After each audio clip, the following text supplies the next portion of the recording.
Is it possible to prove that God exists? I got an interesting comment on my YouTube video as follows. It's by a Brian Doyle. He says, "Why cannot you prove God exists? That is the fact." Now, besides for the fact that I'm not sure if you particularly know English, because why cannot you prove is not the way you speak English, so I'm assuming you're speaking a different language. But let's deal with your actual question. Why can't I prove God exists? That is the fact. The first reason I cannot prove to you God exists is because you just told me that it's a fact that God doesn't exist. How is it possible for me to even begin an argument when you already concluded what the conclusion should be?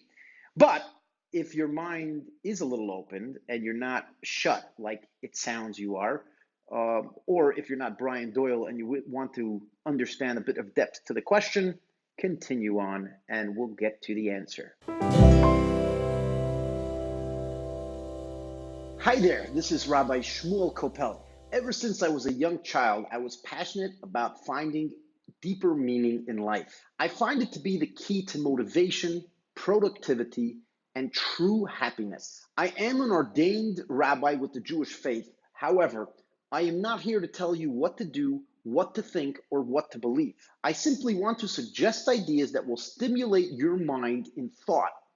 I hope it will lead you to true, meaningful discovery. Please join me by clicking the subscribe button below and the bell that will appear after you click it. This way you will always be notified every time I upload a new video. If you really like what you see, please consider becoming one of our Patreons. This way we will be able to enhance our video quality and spread the message to many more people because of you. Without further ado, let's go straight to our question.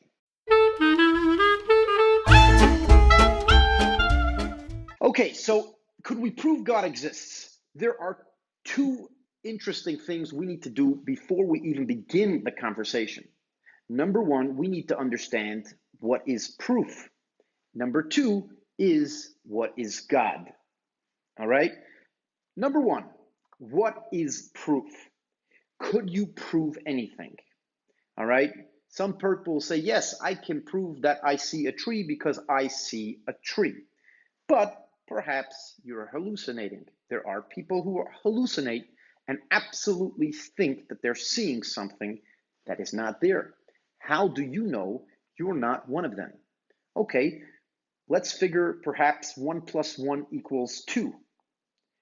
Well, if I were to program a computer that 1 plus 1 equals 3, could the computer find its own mistake? Obviously not. It's programmed one way. It cannot work in a way contrary to the way it is programmed. In other words, if your mind was flawed, if the human mind is flawed and 1 plus 1 really doesn't equal 2, there is no way we could know that. Okay, so essentially we can question that. How about another question? Do you know that you existed 5 minutes ago? You would say, of course. I remember that I was around 5 minutes ago. I was just about to watch your YouTube. Thank you very much. I appreciate it. That is a memory. That's a record in your mind.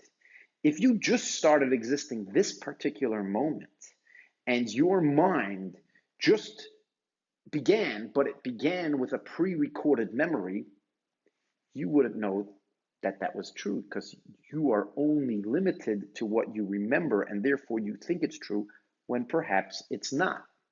In other words, everything in the world, I can put a question on it. Perhaps our whole life we're just living in the matrix. And many people even would like to suggest that we are in a matrix. We're in this optical illusion. We are in this machine that is telling us what we're experiencing, and go prove otherwise.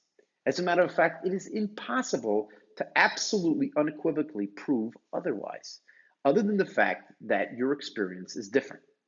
That being said, I want to try to understand, what do people mean when they say prove it, proof, okay? Essentially, proof is relative to what's going on at the current moment, and it is what I would call consistency. Your mind works on consistency.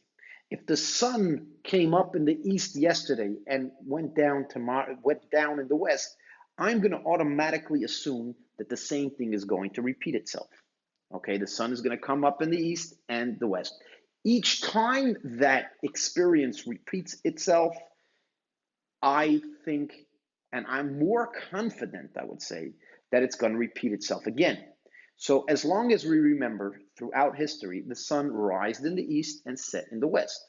And therefore, it would seem crazy to suggest that something other than that is going to happen tomorrow, because there's consistency and a pattern of consistency. So essentially, proof is based on a pattern of consistency. And I want to give you another example a bit outside of this picture so that you can begin to understand how people in their brains very often refuse to use their own brains and follow a consistent pattern. Okay. There was actually a video that I watched on YouTube. I know, thank you for watching my video on YouTube, but I also watch a lot of videos on YouTube. And one of these videos was a video of a conspiracy theorist who went to a church that happened to be shot up and many of their members murdered in a horrible act of senseless violence. And there was a conspiracy theorist who decided that this never happened. And this person went to the church and started yelling at the pastor, "You're all part of this evil plan. You're making up this lie. You're helping the media. You're doing all sorts of different things to one world order." And you probably know the drill if you know some of the things that conspiracy theorists say. And the pastor actually asked the person, very interestingly, is, "What proof will you accept?" Right? Obviously, they have death certificates. Do you want to see the death certificates? Of course, the conspiracy theory will say it was forged by the government to make this whole thing look true. I'll show you dead bodies in the grave. You want me to dig up the grave and show you? Well, they must have been children that were killed from Africa or from some foreign country and shipped here and buried in the lot that you claim was your children. And unfortunately, that's the problem. If a person builds a wall to what they consider proof, you can't really get past that. So the second you put in your brains, you say there's a wall, I'm not considering something, it's very difficult, if possible, to prove to that person that they're wrong, because essentially the mechanism of proving that they're wrong is disturbed by the fact that they're intentionally not using their brains appropriately. The appropriate way to use your brains is to use a pattern of thinking, a pattern of repetitiveness. And I'll give you an example. When you go on an airplane, can you prove that you're not going to die in that airplane by it crashing? Obviously, you cannot prove that. Yet you get into the airplane and you fly many miles in this airplane with the general belief that you're going to make it to the other side alive. If you didn't believe you're going to make it to the other side alive, it would have been extremely difficult to get onto that airplane. Okay. Now, you don't have proof that you're going to make it to the other side, but because of the fact that you look and you research that most airplanes, an overwhelming majority of airplanes that take off land safely, not only an overwhelming majority, the amount of airplanes that kill their passengers are extremely minimal in statistically. It's extremely minimal. And that is why you feel confident and comfortable going into the airplane. The same thing would be with your memory. Your memory, as far as you remember, consistently held up. And because it consistently held up, you're not going to question your own memory. You're not going to question whether you exist. You're not going to question whether 1 + 1 = 2, because every time you used that theory, it worked. Now, of course, all of your memory is backing up this consistency, but that is fine. The idea is that your life decisions and proof is not based on ultimate proof, because ultimate proof is perhaps even impossible to prove anything. Actually, there's some things that you could actually prove 100%, but I'm not going to get into that. But generally, everything that's proven, whether it's proven in court, whether it's proven in reality, every single thing could be questioned. It's only a matter of having overwhelming evidence, which means the consistency of this being true far outweighs that consistency of that being false. For example, with the airplane, the consistency of it being true is say, for example, I don't know the exact numbers, but say 99,999 planes will land safely, and one of those planes will crash. Okay, so the possibility of you being correct is 99,999 versus one. Now that is proof. Okay, and that's the same way judges prove things in court. Very often there's not 100% evidence. There's just the evidence far outweighs, the consistency of the evidence being true far outweighs the possibility of it being false.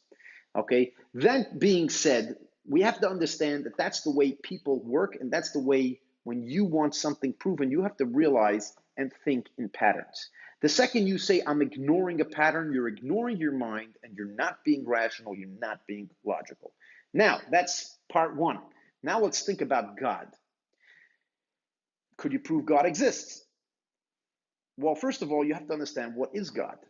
Different people have different definitions of what God is or what God isn't. If you're going to define God as some human-like creature in heaven that's far bigger than ours, that has this magic wand that can zap us, I mean, there's pretty good proof that that doesn't exist, okay? If you want to look at the biblical God, for example, the biblical God is actually an undefined power. It clearly says in the Ten Commandments that you cannot make an image in heaven. Why can't you make an image in heaven? Because it's not an image.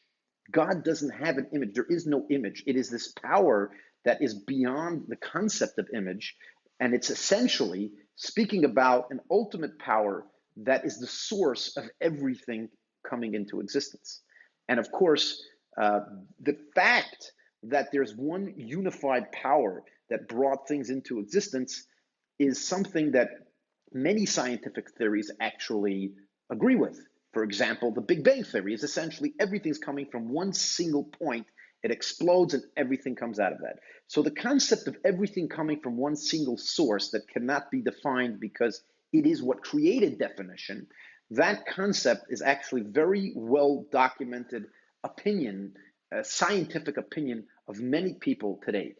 If you want to find it, go Google. There's plenty of scientists that speak about this concept as the best possible scientific theory, which means the most logical conclusion to what science observes today would be that there is some sort of source that everything comes from. Now, is that source a conscious source that can make decisions or not? We don't know, because we don't know what that source is. Okay, so that being said, could you prove God exists? Well, it depends what you believe God is. It depends what you believe proof is. If you believe God is the God of the Bible, for example, again, not necessarily the God that gave the Bible, but the God that the Bible describes about this single unified force that is beyond any definition that we as human beings could make, that is the source of everything that came into existence, there is actually pretty good evidence that such a power exists. Is there evidence that it's conscious? Well, some people experience that in the fact that they see coincidences in the world that don't make sense, if not for the fact that they were actually produced, the fact that the complexities of our planet, and the fact that statistically, as scientists discover more and more, the statistical probability of our planet actually coming into existence in some cases is almost at zero or below that. So the complexities seems like there is what they call an intelligent designer. And so if there's that itself would be proof that there's an intelligent designer that actually makes choice. So is there proof God exists? The answer is absolutely yes. I'm just giving some of the basics, but there's a lot of deep Kabbalistic concepts as well that help people prove the existence of God within themselves, within the world, etc. But absolutely unequivocally, I believe God can be, I shouldn't say I believe, but I understand that God can be proven to exist in the same way that proof exists for anything else in the world. I hope you enjoyed this video. Once again, if you did not yet subscribe, please click the red button down there that says subscribe and the bell that will appear once you click it. Hope to see you again. Please feel free to share this video with all your friends. And once again, if you did not join our Patreon and you really like what you see, I would appreciate if you do that right there. Thank you so much. Rabbi Shmuel Kopel. Till next time, have a great day. Bye-bye.